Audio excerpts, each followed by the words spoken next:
Doctor Ganesan எழுதிய சுழன்று வரும் தூக்கம் எனும் கட்டுரை சிந்தை இணையதளத்தில் இன்று வெளியாகியிருக்கிறது.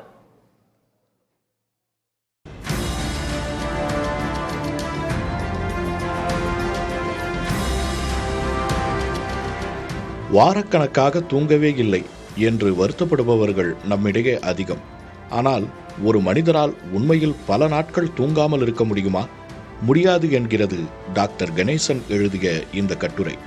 நாம் தூக்கமே இல்லை என்று நினைக்கும் போது கூட நம்மை அறியாமல் சில மணி நேரம் நாம் ஆழ்ந்த தூக்கத்தில் இருக்கிறோம் என்பதுதான் நிஜம். இது பலருக்கு தெரிவதில்லை.